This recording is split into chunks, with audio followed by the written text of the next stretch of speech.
नमस्कार, आपका स्वागत है फर्स्ट छत्तीसगढ़ न्यूज में। चलिए बढ़ते हैं खबरों की ओर।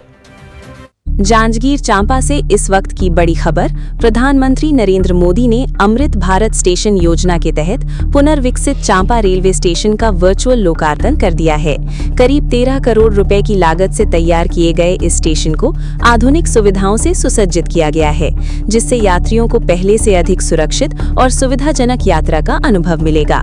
लोकार्पण समारोह के दौरान चांपा रेलवे स्टेशन परिसर में आयोजित कार्यक्रम में केंद्रीय आवासन एवं शहरी कार्य राज्य मंत्री टोखन साहू, सांसद कमलेश जांगड़े, रेलवे के वरिष्ठ अधिकारी तथा स्थानीय जनप्रतिनिधि मौजूद रहे।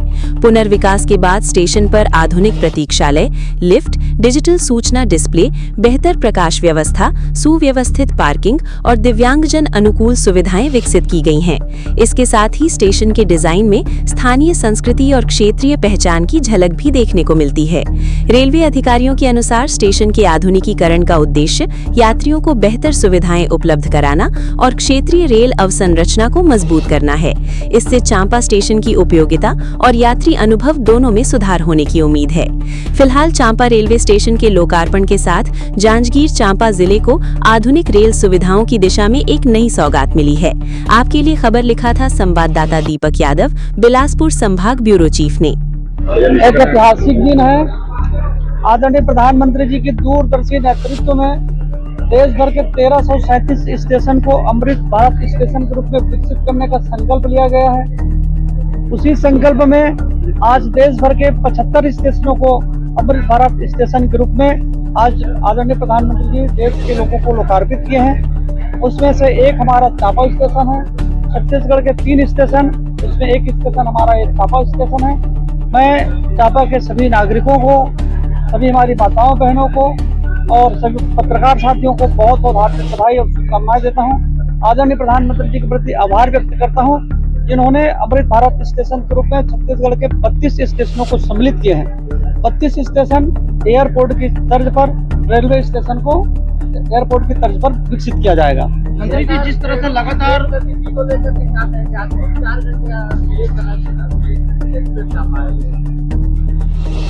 उससे लेट से आया हूँ ऐसा नहीं है। मुझे इस कार्यक्रम में आना था, इसलिए ट्रेन में आया हूँ। बारिश बहुत ज्यादा हो रहा था, रोड जाम थे, इस कारण मुझे इस कार्यक्रम में आने के लिए मैं ट्रेन से आया हूँ। बोलने का मैं सुन नहीं पाया।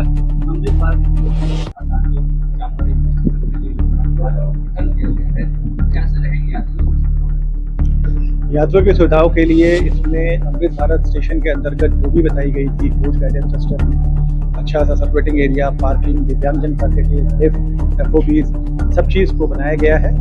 और आज प्रधानमंत्री मोदी के द्वारा ये इसका लोकार्पण हुआ है। ये बड़े गौरव की बात है हमारे लिए कि चांपा रेलवे स्टेशन बहुत अच्छी तरह से विकसित होकर आया है। ट्रेनों में चांपा में लंबी ट्रेनों की मांग है,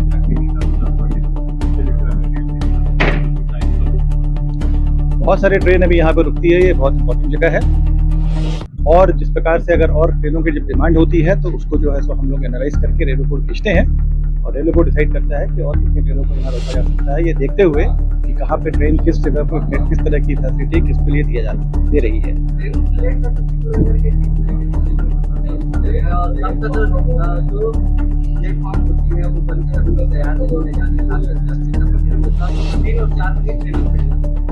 लगातार वहाँ पे जो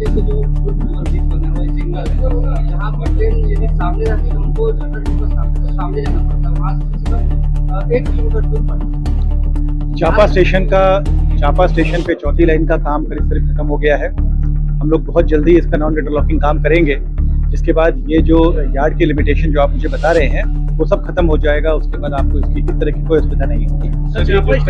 हम अक्टूबर नवंबर में प्रोबेबली इसका एनआई कर लेंगे। सर, चांपा स्टेशन में कई समस्याएं रहती है, वेंडरों को लेकर समस्याएं हैं। ट्रेन में वेंडर चलते हैं लेकिन स्टेशन में कुछ खड़े नहीं आते, वेंडरों की समस्या बहुत समस्या बनी। साथ ही सर यहाँ उपेक्षा की जा रही है। चांपा को कोसा खासा कंचन की नगरी कहा जाता है, लेकिन यहाँ सिर्फ कोसा का जो है वो सामने स्टेशन में लगाया गया। इसके पीछे कारण रहना चाहिए। देखिए, ऐसा है, जब ये पूरा प्लान बना था पुनर्विकास करने का, उसमें ये डिसाइड किया गया था कि किस प्रकार से किस चीज़ की मूर्ति आगे लगेगी। तो जनता की डिमांड, जनता के जो प्रतिनिधि हैं उनकी डिमांड, इन सबको मद्देनजर रख के डिसीजन बोर्ड द्वारा लिया गया है। सर, ये चांपा स्टेशन के सामने ऑटो जाम होती है, आए दिन आने जाने वाले लोग जो है ऑटो बस जो खड़ी होती है उसमें लोग बहुत प्रताड़ित होते हैं। अब स्टेशन बन चुका है, अब इससे आगे क्या कार्रवाई होगी? जैसे ऑटो स्टैंड को जगह नहीं दिया गया है, लेकिन उनको पार्किंग में दिया गया, मगर वो पार्किंग में नहीं खड़ा कर रहा है, वो रोड पे खड़ा करके आने जाने वाले लोगों को।